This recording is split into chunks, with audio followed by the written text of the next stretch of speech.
So I want to discuss how I prepped for this session. This adventure is taken from 12 Peculiar Towers by Kobold Press. And the first thing I noticed is when I was flipping through this book, I realized that, these adventures, they're very bare bones. They're skeletal adventures. There's not much backstory behind it. And this is perfect for me because what I was looking for is an adventure that does all the work that I don't want to do, which is designing the level, giving me the enemies, but gives me the ability to create the story behind it. I'm looking for the story. That's how I DM. And I'm going through all of these adventures, and immediately this one just caught my eye, called the Spire of the Sun God. So when I hear that, when I hear Spire of the Sun God, I think back to if you remember playing Baldur's Gate 2, there's a part in the story where I think your love interest dies because she or he is killed by the vampire Arenicus' sister Bodhi. And you have to take that person's body, that character's body, to the temple of a Minotaur. A Minotaur is the Netherese god of the sun, and I believe he's dead. From what I've read, he's an ancient god that's no longer worshipped. The most fascinating thing about a god that is dead is also something I remember from Baldur's Gate 2, where, if you recall, somewhere deep beneath Athlica, the party comes upon some sort of chamber where there's a dead god, and he's an ancient dead god that nobody worships anymore. And because nobody worships him, they don't even remember his name. And that really got me thinking. So the way these gods work in Faerun is that even though they're all powerful and they control, the forces of nature, they require the worship of mortals to exist. Once mortals stop worshiping gods, these gods lose their power and they cease to exist. They die, they go to the astral sea. And immediately that's what I thought of, the Spire of the Sun God. I didn't even read the module. That's the story that came to my mind. So that's why immediately I was drawn to this module. So once you open it up, this is what they show you. So this is a tower. This is 12 Peculiar Towers. So the theme is they're all different types of towers. And as you can see, this is a multi-level tower. There's 8 areas that the players can visit. And this is not drawn to scale, meaning area 1 going up to area 5, there's many levels that are inaccessible to the players. So when the players go up the stairs, eventually they'll find a set of stairs. They're not able to access all the other levels. So this tower itself is probably extremely tall, like 1,000, 2,000 feet tall. And this whole module culminates to the party getting to the very top of the tower, which is shaped like a sphere, and fighting this epic battle there. So the description for this adventure is: level 11 characters. The Spire was once a most holy site, a beacon for the faithful and a bastion of divine will. The clergy grew proud. They grew lax and lazy. Then the tower was overrun by forces of evil, very vague, who took the decadent priesthood by surprise. The deity brought its wrath upon the invaders, and the tower has been sealed for centuries. So once I read that, I immediately was able to just fit that into this narrative that I want to tell. So I want this adventure to be about what happens to a god of Forgotten Realms once he dies.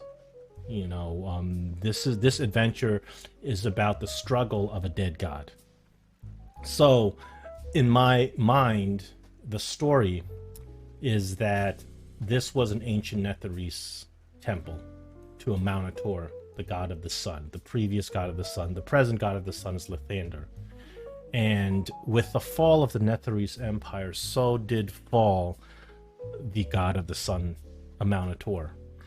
So in this module, you eventually find out that the tower was overrun by demonic forces from the abyss.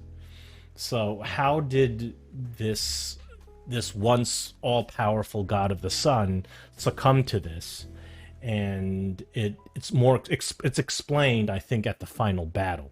So that's what my theme is. So this is a level 11 party, which is, to me, pretty powerful. It's an epic level.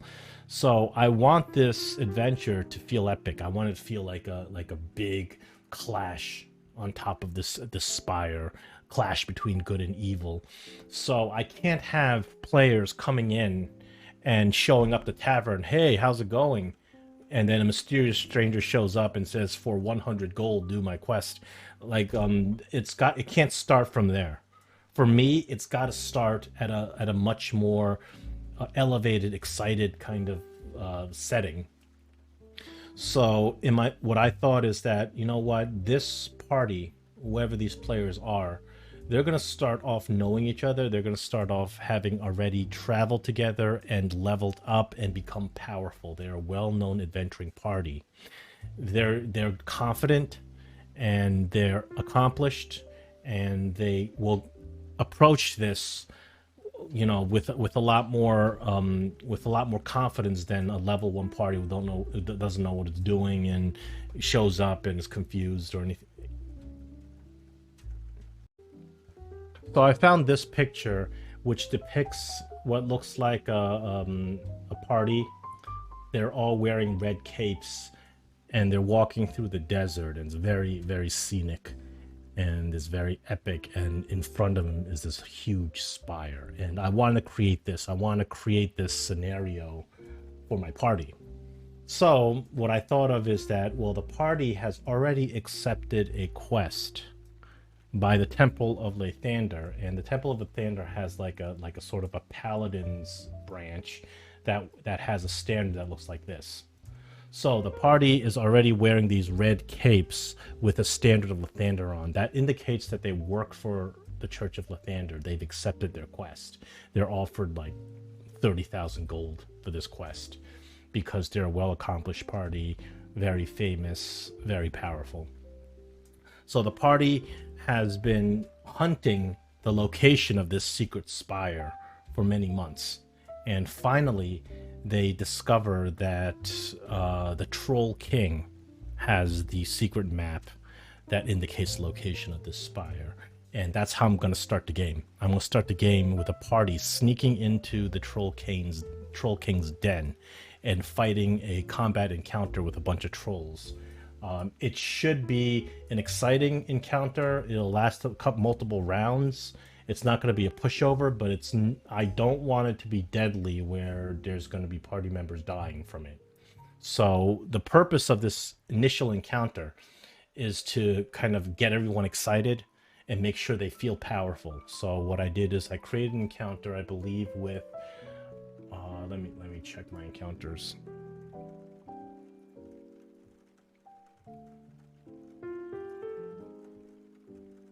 Oh, there, it's already cleared up. So I created an encounter with 4 trolls, 3 regular trolls, and 1 desert troll. This is something that I got from the Creature Codex, also published by Kobold Press. And so this is the desert troll. The important thing about this guy is that the party is going to be fighting these trolls. Everybody knows that trolls need to be hit with fire or acid, or else they regenerate every round. However, this one is going to play with that expectation because this troll is going to be immune to fire. Right there, as you can see, it's a monster sheet. It's got fire immunity. It's also got burrow, and it's got the same regeneration. So if they want to stop the Troll King's regeneration, they're going to have to hit it with acid. So that should be a fun encounter, get everybody excited, but it's not going to be deadly. It's not going to be, I mean, this is what, challenge rating 6. So it's a, and the other trolls, regular troll's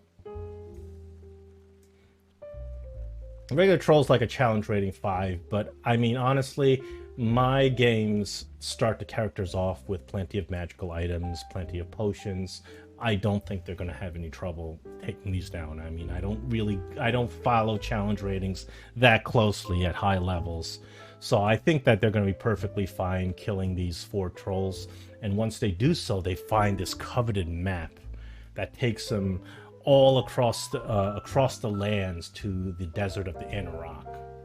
And after this combat encounter, that's when they're going to travel, and they're going to have this scene over here with the party wearing these red cloaks walking up to the tower.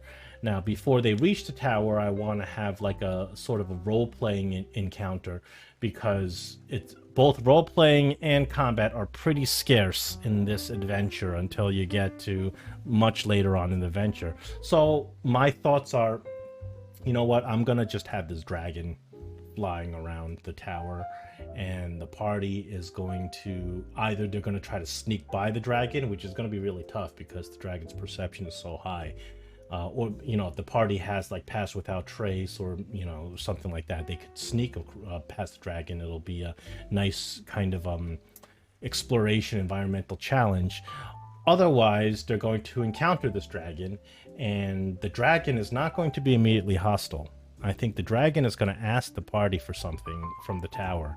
My thoughts are the ancient Netherese Empire, when it fell, they were making deals with demons. They also made a deal with the dragon. There's some sort of MacGuffin, some dragon amulet that this dragon really wants.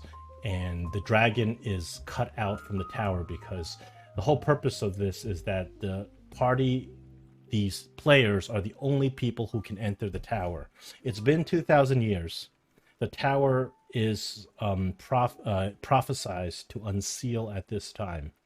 And those who are faithful to the god of the sun, nobody really is anymore, but these party is commissioned by Lathander, who is the descendant or the inheritor of the title God of the Sun. So the party is going to be allowed into the tower. The dragon is not allowed in the tower. So that's why the dragon needs the party and won't attack them immediately. Should the party decide to become murder hobos and attack this dragon, it's going to be a winnable but difficult battle, I think. But I want to make it clear that if the party decides to attack the dragon, they're making a pretty bad choice. Let me see. I think a black dragon will do. An adult black dragon. Let's see how powerful they are. Not an ancient dragon, that's too much.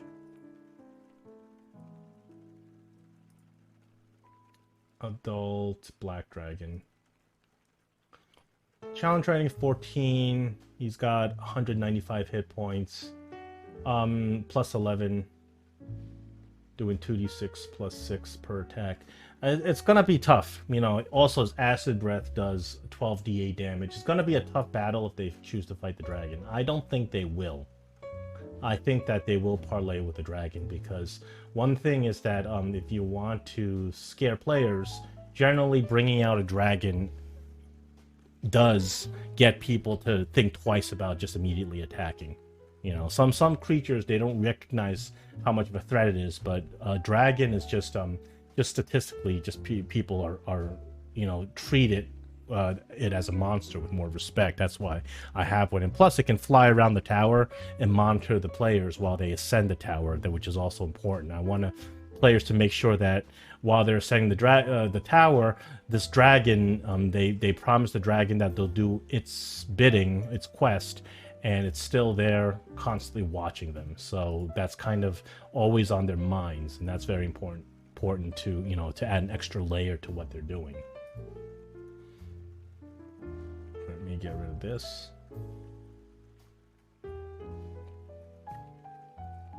So when the party gets to the tower, the doors are going to immediately unseal for them. And the first thing they see is they walk into the entry hall, and there's a statue there. This is the description of the entry hall is an arched hall. It has a floor of white marble, and this tower is very immaculate. It's very clean. It's been preserved perfectly for 2,000 years. And in the center of the hall, there's this decrepit statue a winged form holding a mace. And this, for me, I'm going to make this statue the remnant of the consciousness of the dead god Amountor. It may not be obvious to the party. They're going to have to role play it out as they talk to the statue. But so what's going to happen is that eventually they're going to find out that this is what's left of Amountor. So what happened in my version of the story is that the tower, something happened in this tower where the god Amountor was betrayed.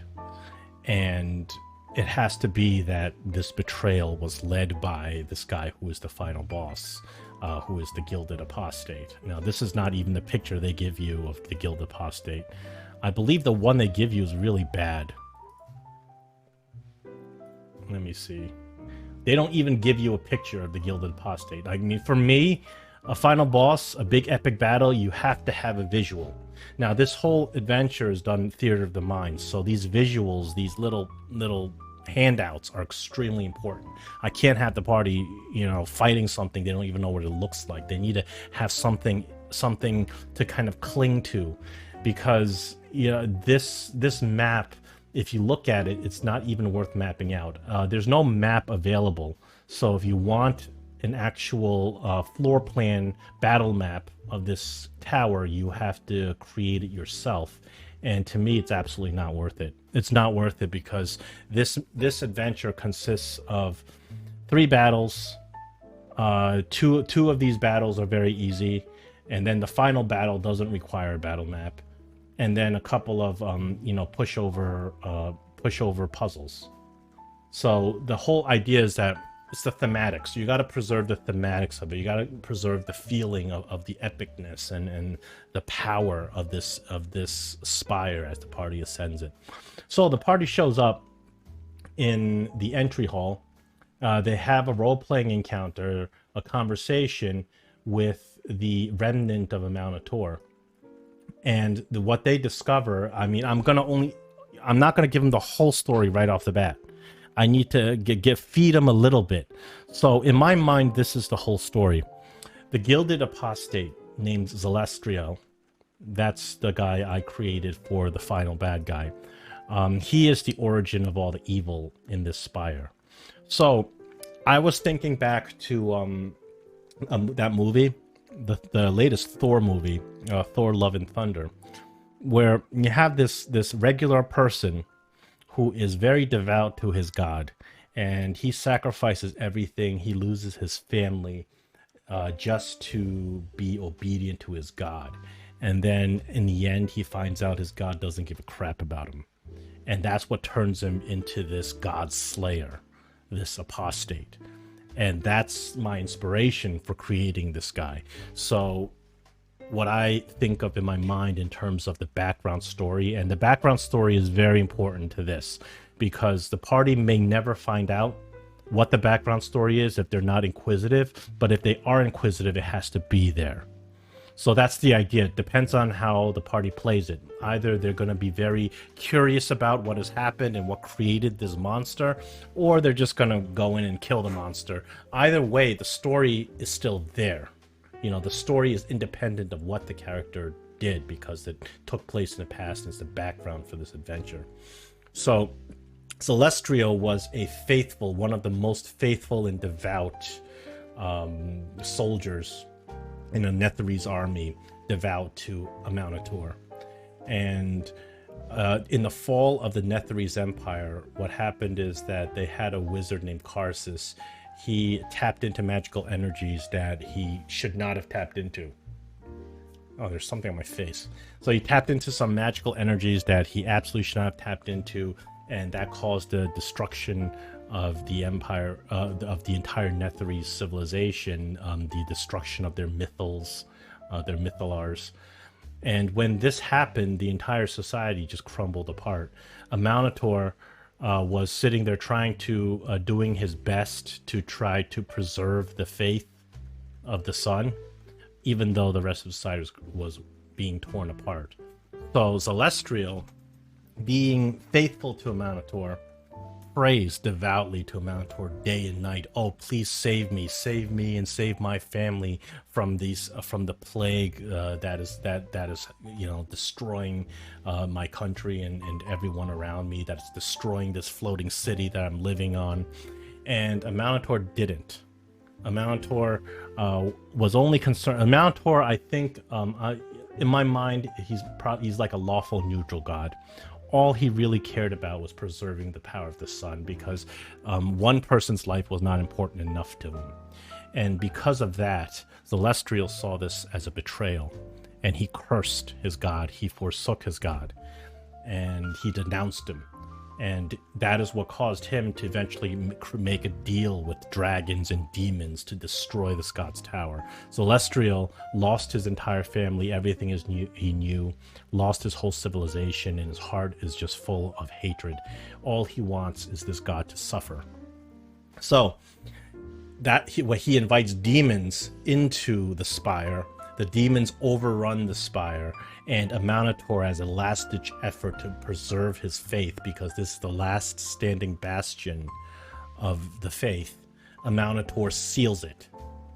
And when Amountor does so, it is only Celestial and Amountor himself that are left inside this tower. And Celestial knows that the power of a god lies in his faithful.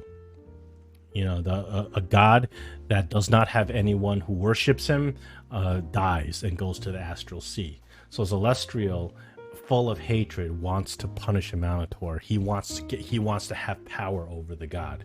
So what Celestial did is that he, knowing that the faith of Amountor has dissipated across the lands and nobody else worships Amountor, he chose to continue the rites of Amountor, and he became the only person in existence that worshipped Amountor, therefore preventing Amountor from dying and moving on to the astral sea. He essentially imprisons Amountor, a god, inside this tower.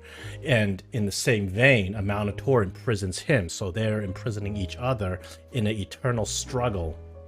And he is happy to just be torturing the god for all of eternity. So that's the story I have in my mind. How much the party eventually comes to understand this depends on how inquisitive they are. If they just want to go through the tower and slay everything and loot it, then they're never going to find this out. But it's important that I need to know this in my mind, so I know how to run it, I know how to play him.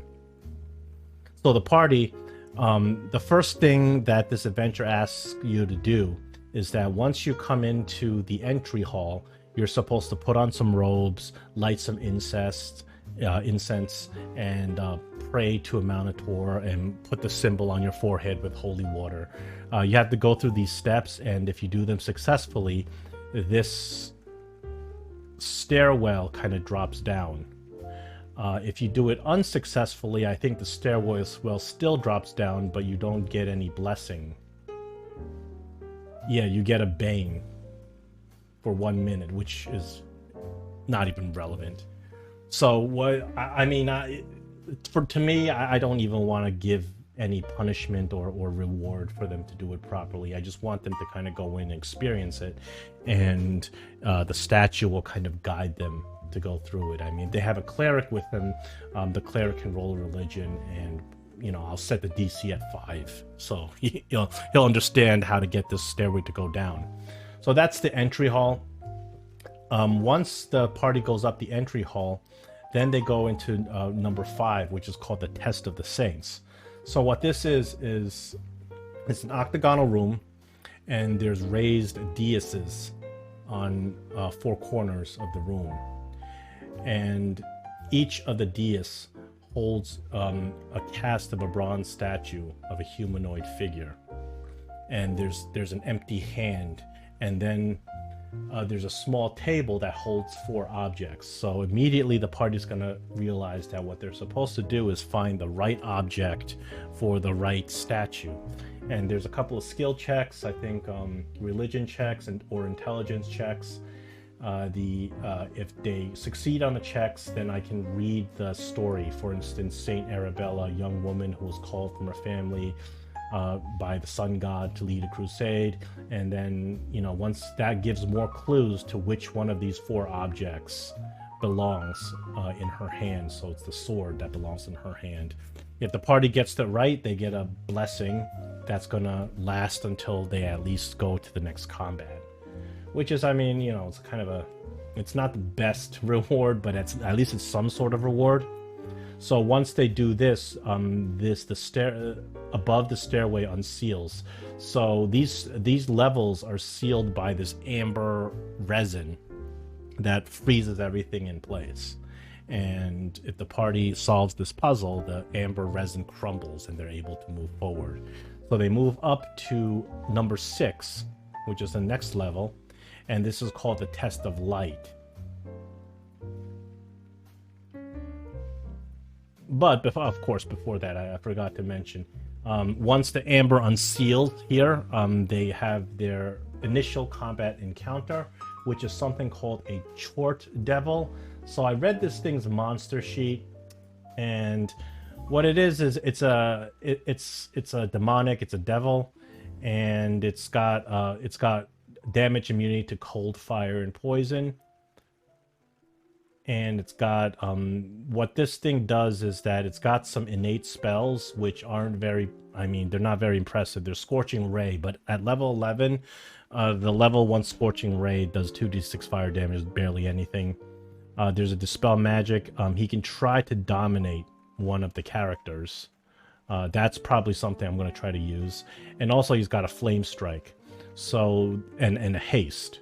So my recommendation on running this creature is that whenever you run a monster, you want to open up with this monster's characteristic ability. You don't want the monster to go like to round 2 and round 3 without using, you know, you don't want the dragon to go to round 3 without using its dragon breath, because in round 3 the monster might be dead.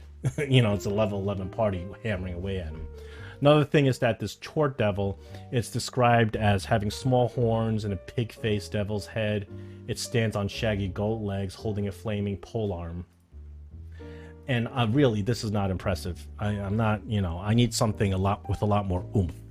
You know, one thing about the Kobold Press monsters and bestiary is that I love their monsters. I'm just not impressed with their art. So I had to reskin this monster with something a lot more threatening, because this is like 4 or 5 level 11 party members solo fighting this one solo monster. So the monster has to be a little bit more threatening than that. So what I did is I got a picture of this creature. You know, a lot more threatening than, not like a goat demon. You know, a lot more dangerous. Looks a little bit like a werewolf. You know, so when you see this thing coming at you, it's a lot more jarring than that previous thing that was just looked like some sort of satyr. I don't know. Not threatening to me. So the party should not have any trouble killing this Chort demon. They're going to progress, go up the stairs, and go to level 6, which is called Test of Light. This is another pushover puzzle where there are 4 mirrors in 4 corners of this area.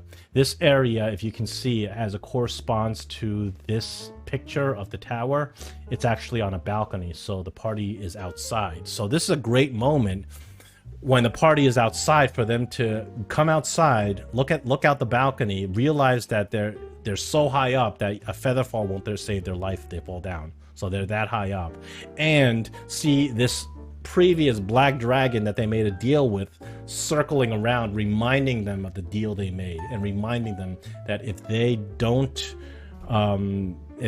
fulfill their end of the bargain, then the dragon is gonna come after them afterwards. Also, there's gonna be some sort of invisible barriers where the dragon can't actually enter this. So the party is gonna look at the dragon, but the dragon can't go in and interact with the party from here. The party is supposed to take these mirrors and reflect the rays of the sun from these mirrors onto that globe, and that solves the puzzle and breaks the resin climbing above.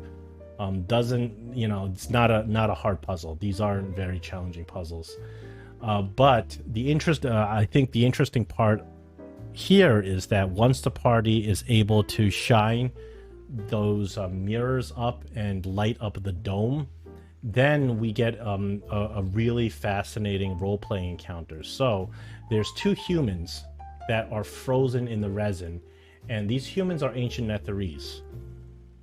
And I'm hoping that the party is fascinated by the fact that these humans lived 2,000 years ago. They were essentially in suspended animation, and now the party's just freed them. So these are not actually humans, of course. They are these gilded devils in disguise. So gilded devils, once again, it's another custom monster from the Kobold Press. I'll bring them out from the Kobold Press bestiary. And the way gilded devils work is that they are demons or devils that prey upon the party's greed. So greed is what gives them power. So, and that's how actually their abilities work. But the thing is, when you look at these creatures, the art that they give you, I don't want this. I want something a lot more threatening. I want big epic battle. I don't want just this satyr looking dude. So of course I had to reskin my Gilded Devil to look like this. This is the true form of the Gilded Devil. It's just this huge white creature and this gold oozing out of his body. So because these are servants of mammon, servants of greed. So the more greedy the party is, the more powerful these demons are. That's supposedly the idea. So when the party frees these two NPCs, I named them Lord Balin and Lord Alec. At first, the party's not going to be aware that they're devils, and I'm hoping to have a good role-playing interaction where the party might be curious about what happened in the ancient Netherese, temple here. Maybe I can, give them some exposition about Celestial, the gilded apostate who is in this epic struggle with the god of the sun. And these merchants, the way you're supposed to play them is that they're supposed to be very, very thankful that they were rescued. They're supposed to lavish praise on the party, say, "Oh, thank you, my lord. Oh, you rescued me after 2,000 years of imprisonment. Oh, I cannot thank you enough." And they're supposed to offer all of their gold. Take my gold and my jewels, just escort me out of the Spire. So their goal in my mind is to get the party out of the Spire, because what I'm trying to set up is that the party will realize that the minute they leave the Spire, the doors seal and they can't complete their quest. So if these guys are able to talk the party into walking them out of the Spire, then I'm going to end the venture right there. I don't think they will. I think the party will probably be suspicious of them right off the bat. But we need to play off the party's greed. So what my thoughts are is that these two guys are going to offer a whole lot of gold. They're going to have a whole pouch full of like hundreds of gold pieces, and they're going to say, "Take all my money, take my gold, please. I will give you my whole estate because my life is the most important thing to me and you saved my life." And the party will just rob them. However, this gold is cursed. So if the party is stupid enough to take these merchants' gold, their next battle, they're gonna be subject to a curse. What kind of curse? I haven't thought of it yet, but that's my idea. Is that the whole idea is that you want to punish the party for making bad decisions, and they may not even realize it's a bad decision until later, but it's a decision based on the party being very greedy. If this merchant says, "Here's 100 gold," and the party's like, "Don't you have any more?" He'll say, "Okay, here's some more gold." And the more money he gives, the worse the curse is going to be. Now, if the party, decides that smells something fishy, and eventually they kind of, or if they physically threaten these two merchants, then the merchants are going to polymorph back into their devil form, and they're going to battle the party.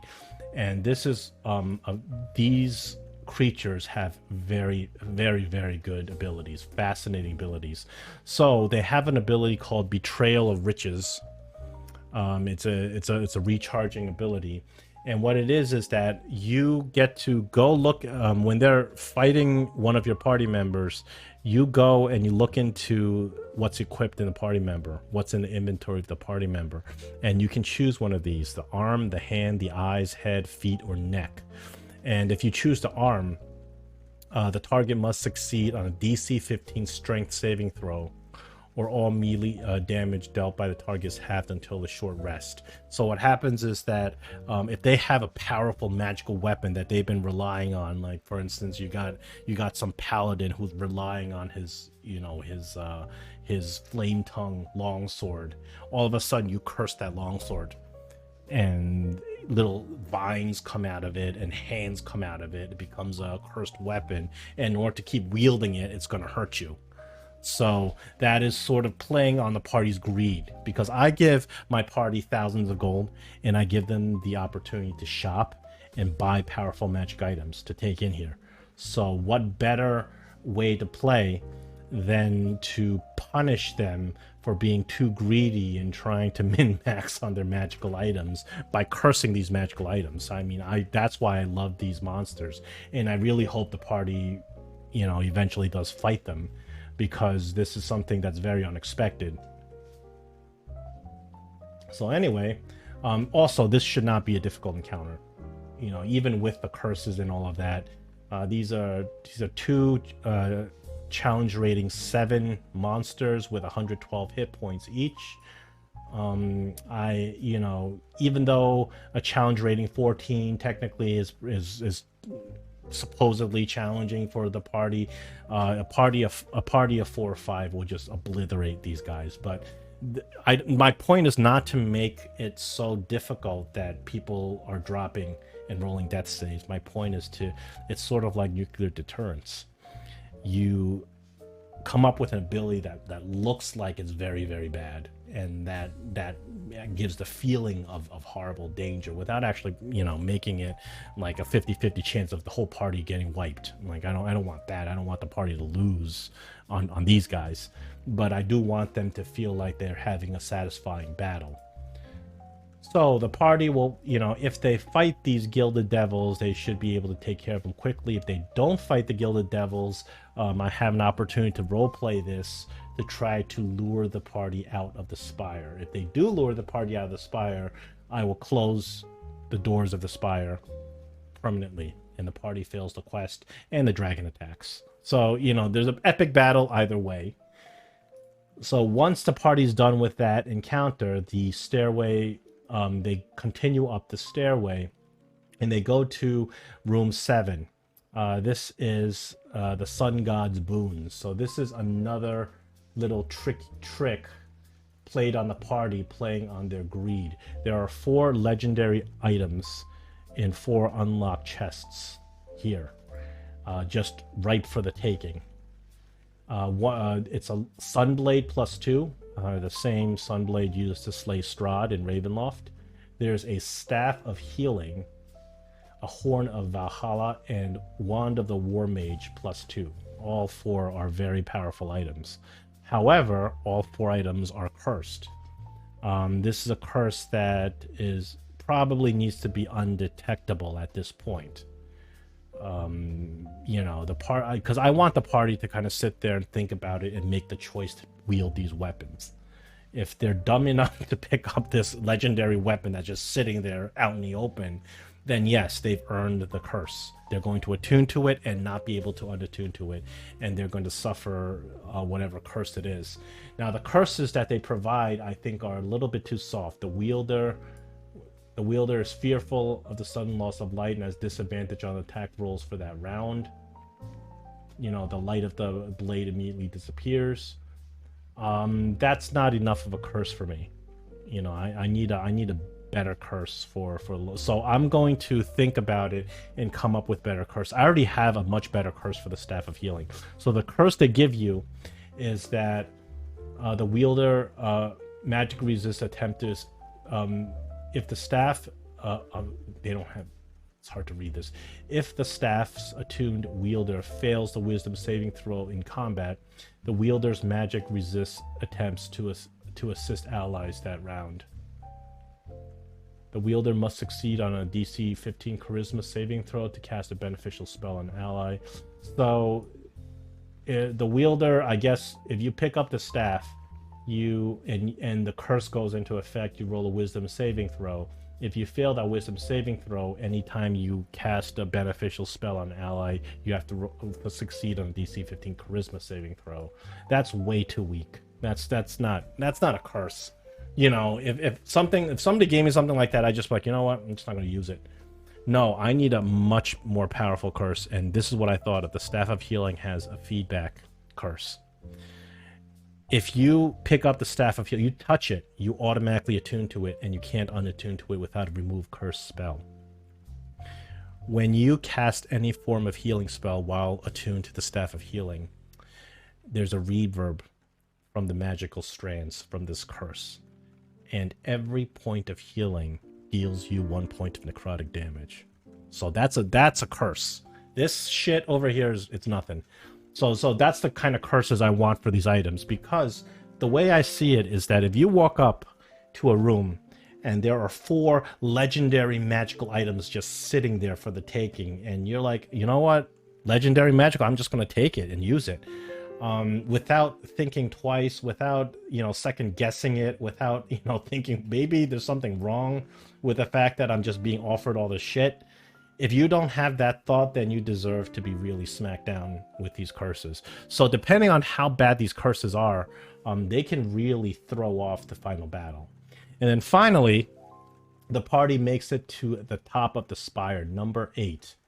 This is the spherical chamber housing the gilded apostate. The stairs terminate at the top of a great sphere. The upper hemisphere is festooned with silvery chains, chased in gold that stretch from the dome to the center of the sphere.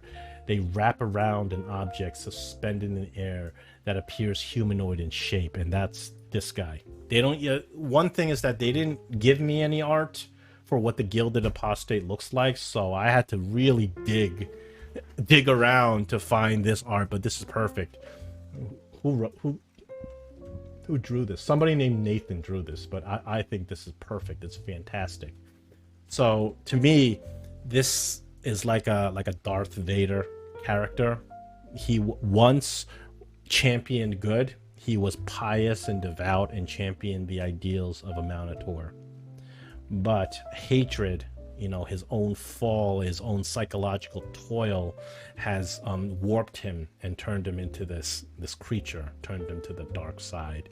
He hides his face now. He was imprisoned by a Mounator, at the same time is imprisoning a Mounator by this loophole of worshipping.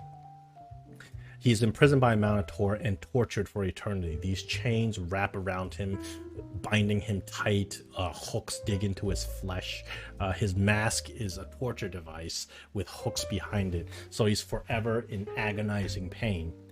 But at the same time, he is doubling down and saying, you know what? I have the power to hold a god captive, and I have ascended to the same level as a god.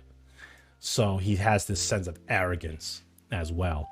And when the party shows up, he's gonna kind of lower his chains are gonna lower down magically, and he's gonna greet them, and he's actually gonna be very polite.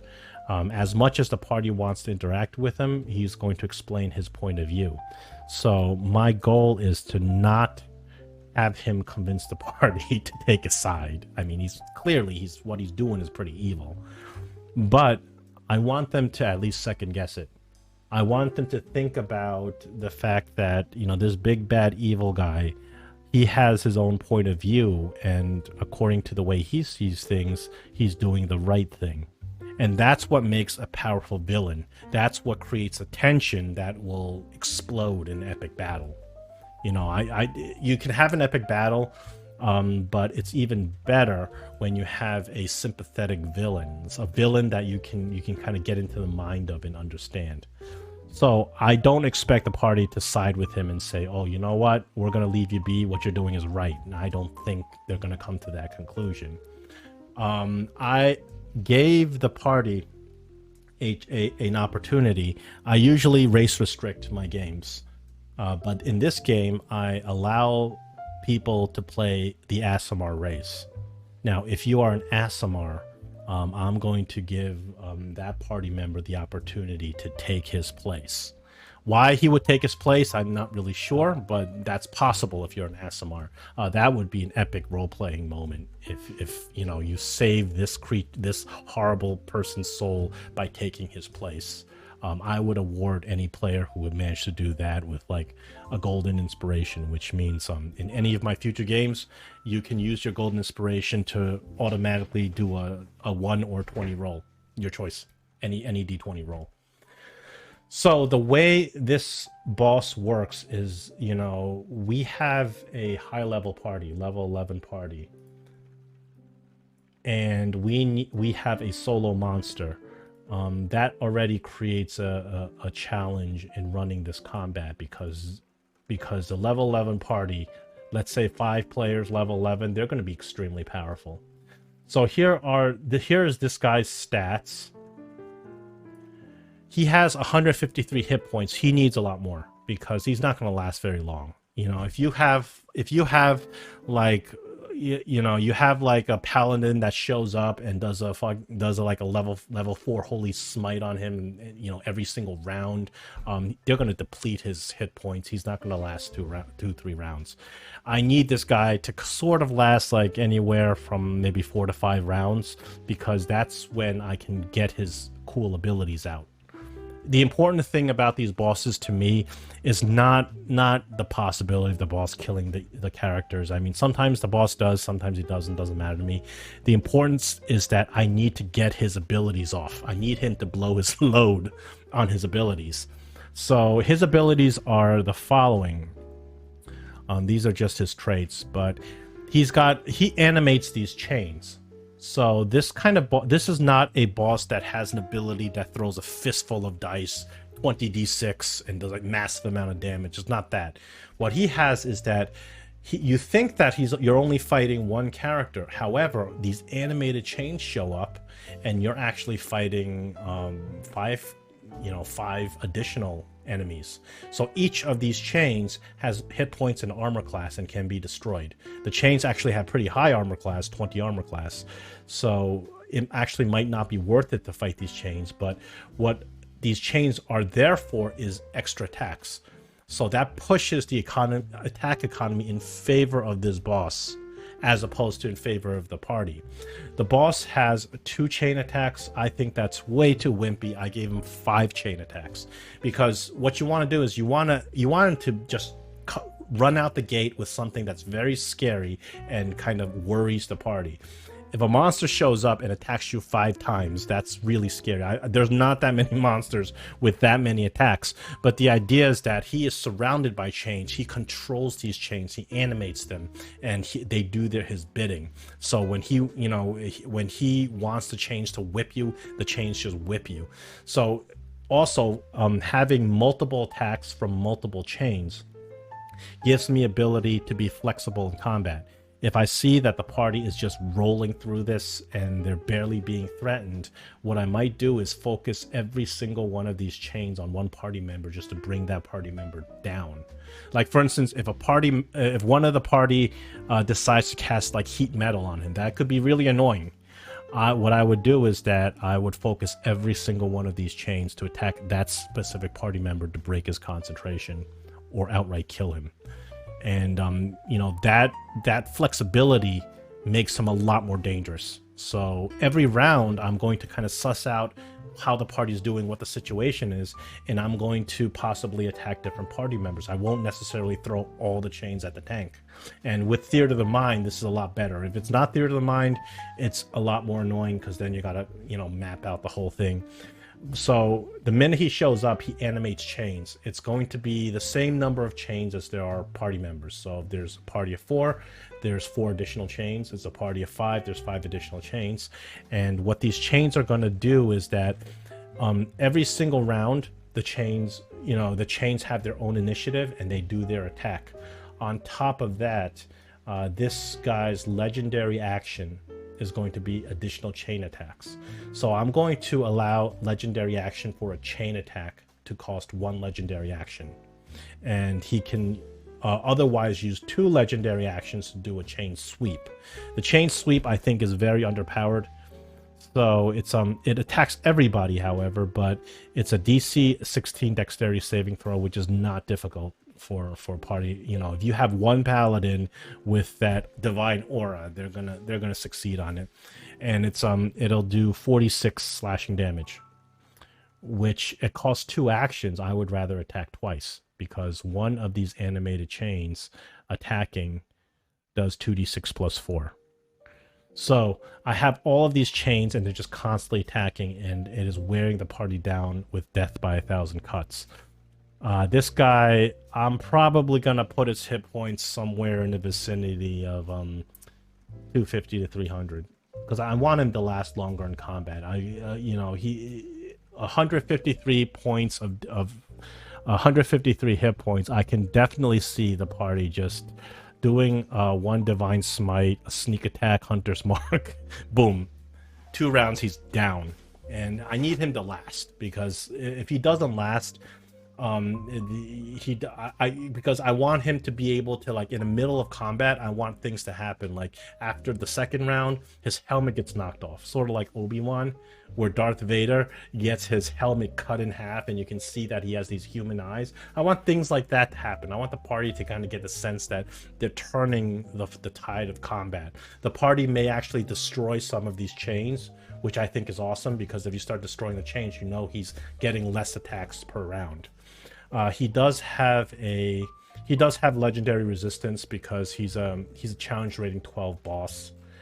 So none of those like whole person shenanigans or anything like that's going to work on him, unless they blow his 3 legendary resistances, which I've never actually seen anybody do. I usually see, like, when you have players fighting a monster with legendary resistance, they try to cast Hold Monster or whatever. It fails because of legendary resistance. They don't try anymore. That's what I usually see. And I'm very good on not wasting legendary resistances just to succeed on a save versus fireball for hit points or anything like that. I usually save them for spells that will debilitate my character. You know, or I'm not my character, my monster. So I'm hoping that this little formula is going to create that epic combat, and there's a possibility that the combat's going to be a lot more difficult if the party is stupid enough to pick up these legendary weapons, these cursed legendary weapons. Of course, the curses will come into effect when they fight this guy, and that will just, you know, if for me, when it comes to the difficulty level of a boss or an encounter, I go by whether or not the party deserves it. I have no problem just hitting the party with a fire breath from an ancient dragon and melting all of them in one shot. If the party has done stuff to earn it, if they've made bad decisions during the adventure, then they've earned an impossible encounter. However, I disagree with with like a Tomb of Horrors old school style, where the party just opens the wrong door and they immediately die. You know, you have to have some sort of reciprocation. Like, I made these choices, and because of these choices I made, I'm now fighting a monster that I can't really beat. Or I made these great choices, and because of these choices, this combat versus the final boss is a lot easier. So that's my concept, and that, you know, and I really hope that the party, while they fight him, they're going to think about who he is. They're going to possibly see things a little bit from his point of view, and they'll have mixed feelings about killing him. You know, this is the same idea as Strahd, and this whole adventure culminates to this final battle. That if you ask me what is this adventure, this whole a thesis of this whole adventure, it's everything. It's a build up to one big battle. You know, there's a lot of different types of adventures. Some adventures are all about solving a mystery. You know, some adventures are all about, well, going through a gauntlet of tactical combats. This adventure centers around the exploration and the thematics and the history, culminating to a huge epic battle. That's how this adventure has to end.